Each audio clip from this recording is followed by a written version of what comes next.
நண்பா நன்றி. நான் தான் உங்க மோனி. சந்திராவின் ருத்ரன் ஸ்டோரியோட அடுத்த எபிசோட் தான் இன்னைக்கு நம்ம பார்க்க போறோம். இந்த ஸ்டோரி முழுக்க முழுக்க என்னோட கற்பனையால நாரேட் பண்ணது. சோ இந்த ஸ்டோரி எல்லாரும் வெறும் கற்பனை கதையா மட்டும் பாருங்க. இப்போ வாங்க நம்ம வீடியோக்குள்ள போலாம். ஓபனிங் சீன்ல லாஸ்ட் எபிசோட முடிச்சா அந்த சீன் தான் போகுது. மகாராஜாவுக்கு கொடுத்தது விஷம் இல்ல, அது ஒரு நித்திர மூலிகை அப்படிங்கறத நம்ம ருத்ரனுமே கண்டுபிடிச்சிருவான். உடனே ஆதாரபூர்வமா அத மகாராஜா கிட்டயுமே நிரூபிப்பான். அதை கேட்ட மகாராஜா பயங்கரமா உடைஞ்சு போயிருவாரு. அப்ப ருத்ரனும் அரண்மனை வைத்தியரை கூப்பிட்டு உன்னை இந்த மாதிரி பண்ண சொல்லி யாரு வற்புறுத்தினா அப்படின்ற மாதிரி எல்லாம் கேட்க, அந்த சமயம் அந்த இடத்துக்கு ஒரு ஆள் வருவான். அதை நான் சொல்றேன் அப்படின்ற மாதிரி சொல்ல, அங்க இருந்து எல்லாருமே திரும்பி பாக்குறாங்க, ஷாக் ஆகுறாங்க. சோ இதோட தான் லாஸ்ட் எபிசோட நம்ம பினிஷ் பண்ணிருந்தோம். இதுக்கப்புறம் என்ன நடக்க போகுது வாங்க பாக்கலாம். அங்க வந்து அந்த ஆளை பார்த்து அங்க இருந்து எல்லாருமே ஷாக் ஆகுறாங்க.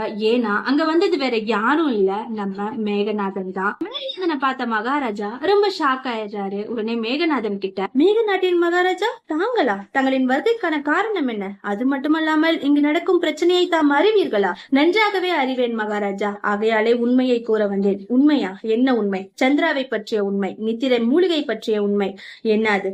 தங்களுக்கு எப்படி அது தெரிய வந்தது? கூறுகிறேன் மகாராஜா, ஆனால் அதற்கு முன் சந்திரா இவ்விடத்திற்கு வர வேண்டும், அதுவும் உடனே அப்படின்ற மாதிரிலாம் சொல்ல, அதை கேட்ட மகாராஜாவும் உடனே சந்திராவை விடுதலை பண்ணிடுறாங்க. சந்திராவை அங்க வந்து கூட்டிட்டு வராங்க. அவ உடல் முழுக்க காயம், டிரெஸ் முழுக்க ரத்தக்கரை அப்படின்னு பாக்குறதுக்கே நெஞ்ச உழுக்கிற அளவுக்கு அவளோட அந்த நிலைமை இருந்துச்சு. அதை பார்த்து அங்க இருந்து எல்லாருமே ஷாக் ஆயிடுறாங்க. ருத்ரன், மேகநாதன், வர்ணதேவ், இந்திரா அப்படின்னு எல்லாருமே அவளோட நிலைமைய கண்டு ரொம்பவே உடைஞ்சு போறாங்க. வர்ணதேவால அங்க நிக்கவே முடியல. வேகமா சந்திரா கிட்ட ஓடி போய் அவளை ஹக் பண்ணி அவளுக்கு ஆறுதல் சொல்லிட்டு ரொம்ப கோவத்தோட உச்சத்துக்கு போயிட்டு சந்திரா விட்டு தள்ளி வந்து தான் கொண்டு வந்த வாளை கையில ஏந்தி அங்கிருந்து அவங்க கிட்ட போர் முழக்கம் விடுகிறேன். இவ்வரண்மனையில் பலம் பொருந்திய ஆண்மகன் எவரேனும் இருந்தால் தூக்குங்கள் உங்களின் ஆயுதத்தை, இப்போவே துவங்குவோம் ஒரு யுத்தத்தை அப்படின்ற மாதிரிலாம் சிங்கமே கர்ஜிக்கிற அளவுக்கு அவனோட தோற்றம் இருந்துச்சு. அந்த சமயம் இந்து அந்த இடத்துக்கு வரா.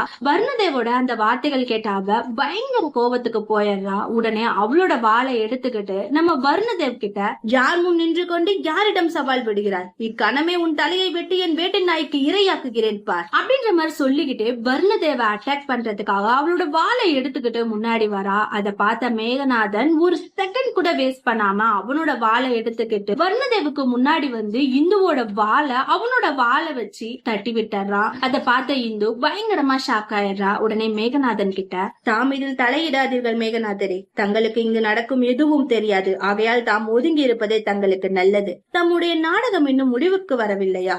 என்னிடமே குரலை உயர்த்தி பேசுகிறீர்கள். அப்படி என்றால் என் மீது தங்களின் உள்ளத்தில் உள்ள அச்சமானது மறைந்து விட்டது போலிருக்கே, அப்படித்தானே? அப்படியெல்லாம் ஒன்றுமில்லை. நான் என்ன கூற வந்தேன் என்றால், போதும் நிறுத்து. நீ ஒரு பெண்ணாக இருப்பதால் வாயால் பேசிக் கொண்டிருக்கிறேன். இல்லை என்றால் இந்நேரம் உன் உயிர் உன் உடலில் இருக்காது அப்படின்ற மாதிரி மகாராஜா கிட்ட நடந்த உண்மையை நான் கூறுகிறேன். இங்கு நடந்த அனைத்து பிரச்சனைகளுக்கும் காரணம் இந்துதான் அப்படின்ற மாதிரி எல்லாம் சொல்ல, அது கேட்ட மகாராஜா பயங்கரமா ஷாக் ஆயிடுறாரு. என்ன தாம் என்ன கூறுகிறீர்கள்? உண்மையில் தங்களுக்கு நித்திரை மூலிகையை கொடுத்தது இந்துதான் என்று கூறுகிறேன். தாம் யாரை குற்றவாளி என்று தண்டனை கொடுத்தீர்களோ அவள் உண்மையில் ஒன்றும் அறியாத அப்பாவி பெண் என்று கூறுகிறேன் அப்படின்ற மாதிரிலாம் சொல்ல, அதுகிட்ட அங்க இருந்து எல்லாருமே ஷாக் ஆயிடுறாங்க. உடனே இந்திராவும் நம்ம இந்து கிட்ட, ஏன் வாயடித்து போய் நிற்கிறாய் இந்து? மேகநாதன் கூறும் அனைத்தும் உண்மையா அப்படின்ற மாதிரிலாம் பயங்கர கோபத்தோட கேட்க, அது கேட்ட மகாராஜா உடனே இந்திரா கிட்ட, என்ன காரியம் செய்கிறாய் இந்திரா? யாரோ ஒருவன் கூறும் வார்த்தைகளை நம்பி நீ நம் இந்துவை சந்தேகிக்கிறாயா அப்படின்ற மாதிரிலாம் சொல்ல, அது கேட்ட சந்திரா மனசொடைஞ்சு போயிடுறா. ரத்த பந்தம், இந்த ரத்த பந்தம் இன்னும் எத்தனை உயிர்களை காவு வாங்க போகிறதோ, நினைத்தாலே உடம்பெல்லாம் நடுங்குகிறது அப்படின்ற மாதிரி வர்ணதேவ கிட்ட, வேண்டாம் அண்ணா, இன்னும் ஒரு நிமிடம் கூட நாம் இங்க இருக்க வேண்டாம், செல்வோம், எங்காவது கண்காணாத இடத்திற்கு செல்வோம். இங்கிருந்தால் நம்மையும் நம் கிராமத்து மக்களையும் உயிருடன் விட மாட்டார்கள் அண்ணா. இந்த ரத்த பந்தம் நம் அனைவரையும் மண்ணுக்குள் புதைத்து விடும். இப்போ என்ன, இவர்களுக்கு நாம் நாடு கடத்தப்பட வேண்டும், அவ்வளவுதானே? சென்று விடுவோம், இருந்து சாவதற்கு பதில் ஒரேடியாக சென்று விடுவோம் அண்ணா. இனியும் என் உடலில் அடிவாங்க சக்தி இல்லை அண்ணா அப்படின்னு அவர் ரொம்ப பயத்தோட பதட்டத்தோட சொல்ல, அதை கேட்ட இந்திரா மனசொடைஞ்சு போயிடுறா. உடனே மகாராஜா கிட்ட, இவளின் அழுகுரல் தங்களுக்கு கேட்கவில்லையா?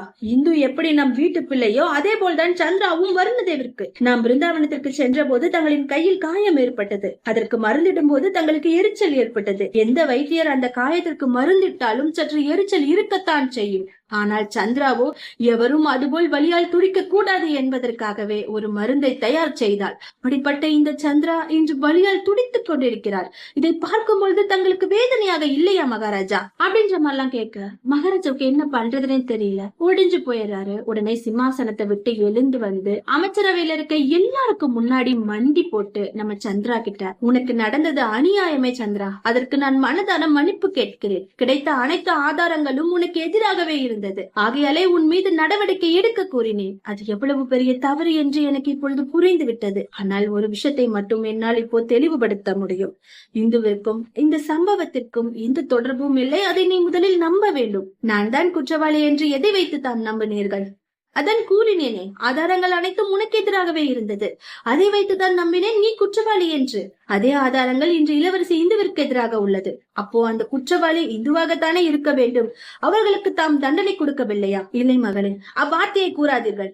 என்றோ என்னை மகளே என்று அழைக்கும் அருகதையை தாம் இழந்தீர்கள் அப்படின்ற மாதிரிலாம் சொல்ல, அதை கேட்ட மகாராஜா உடைஞ்சு போயிடுறாரு. சந்திராவோட அந்த வார்த்தைகள் இந்துவுக்கு இன்னுமே கோபத்தை அதிகப்படுத்த ஆரம்பிச்சது. உடனே சந்திரா கிட்ட, போதும் நிறுத்து, விட்டால் பேசிக்கொண்டே செல்கிறாய். நான் நினைத்தால் இக்கணமே உன்னை மண்ணோடு புதைத்து விடுவேன் அப்படின்ற மாதிரிலாம் சொல்ல, அதை கேட்ட மேகநாதனும், அத்துமீறி நான் இந்து, இனியும் உன்னை விட்டு வைக்க நான் மூடன் அல்ல அப்படின்ற மாதிரி மகாராஜா கிட்ட, தங்களுக்கு நித்திரை மூலிகையை கொடுத்தது இந்துதான், அதற்கு ஆதாரம் நான் தான்.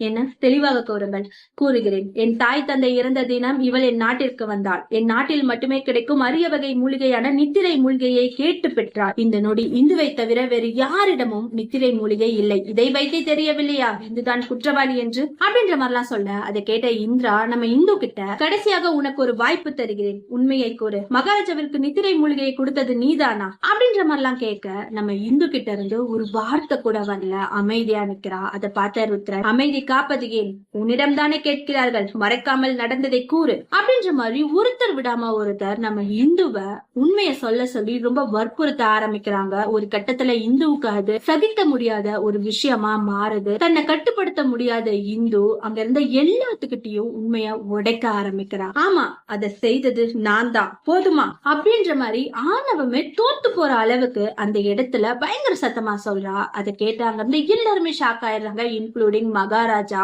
அப்போ வர்ணதேவும், இதற்கு தாம் என்ன பதில் கூற போகிறீர்கள் மகாராஜா, இவளுக்கு தண்டனை என்ன அப்படின்ற மாதிரிலாம் கேட்க, மகாராஜாவுக்கு என்ன பேசுறதுன்னே தெரியல.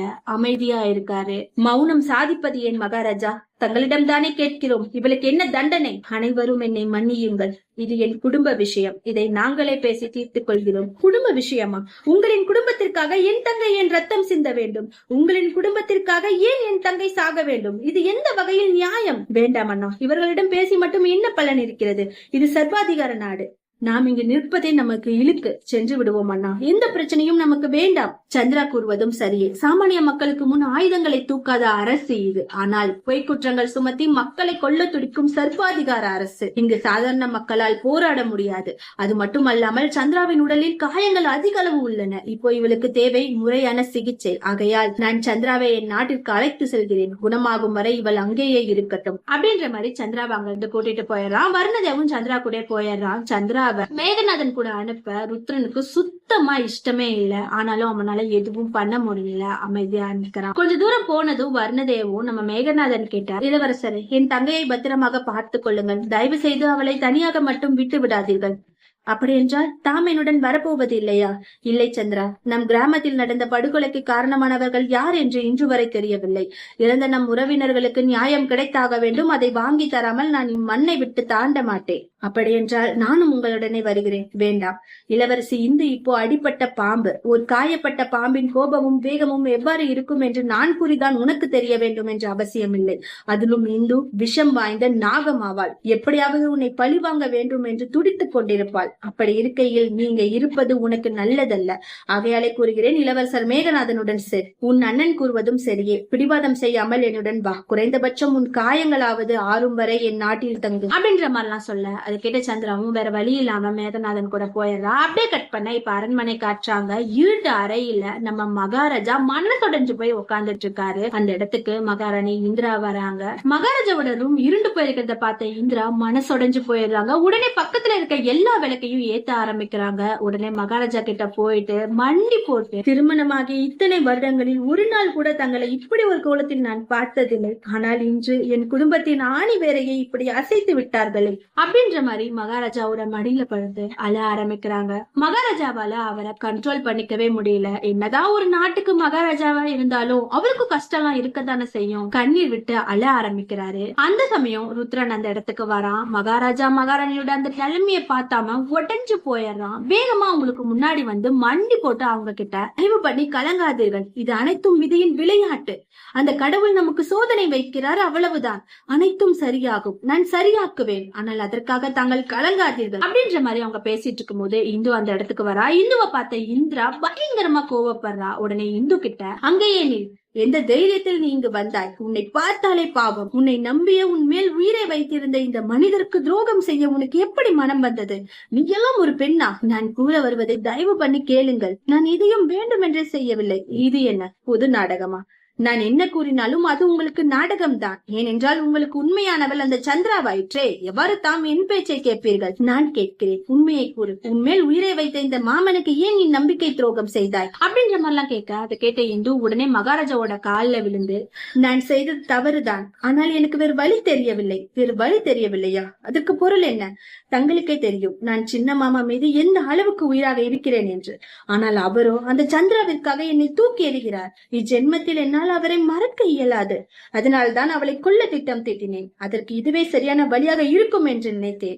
அதனால் தான் தங்களுக்கு நித்திரை மூலிகையை கொடுத்தேன். ஆனால் தங்களை கொல்ல நான் நினைக்கவில்லை. சிறிது நேரம் தூங்க வைக்கவே நினைத்தேன். என்னை நம்புங்கள், தயவு பண்ணி மன்னியுங்கள். இவள் இப்படி மாற நானும் ஒரு காரணம். இந்துவை திருத்த வேண்டியது நம் கடமையாகும். ஆகையால் நான் ஒரு முடிவை மேற்கொள்ளவிருக்கிறேன். இன்னும் 2 தினங்களில் இந்துவுக்கும் ருத்ரனுக்கும் திருமணம். இதுவே என் முடிவு அப்படின்ற மாதிரிலாம் சொல்ல, அதை கேட்ட இந்து நினைச்சது நடந்துருச்சு அப்படின்ற மாதிரி ஹாப்பி ஆயிடுறா. ஆனா ருத்ரனுக்கு அந்த மேரேஜ்ல சுத்தமா விருப்பமே இல்ல. இதுவரைக்கும் மகாராஜாவோட பேச்சுக்கு எதிர் பேச்சு சொல்லாத ருத்ரன் முதல் முறையா மகாராஜாவை எதிர்த்து பேசுறான். மகாராஜாவுக்கு எதிரா நிக்கிறான். எனக்கு இந்த திருமணத்தில் சம்பந்தம் இல்லை தந்தையே. இதற்கு அர்த்தம் என்ன? அப்படி என்றால் இந்து கூறிய அனைத்தும் உண்மையா? நீ சந்திராவை தான் விரும்புகிறாயா? சிறு வயதில் இருந்தே தங்களிடம் நான் எதையும் ஆசைப்பட்டு கேட்டதில்லை. நான் கேட்பதற்கு முன்பாகவே எனக்கு இதுதான் பிடிக்கும் என்று தாங்களாகவே நினைத்து ஒன்றை வாங்கி கொடுப்பீர்கள். ஆனால் உண்மையில் அதன் மீது எனக்கு நாட்டம் இருக்காது. அதே தவறை தான் இன்றும் தாம் செய்கிறீர்கள்.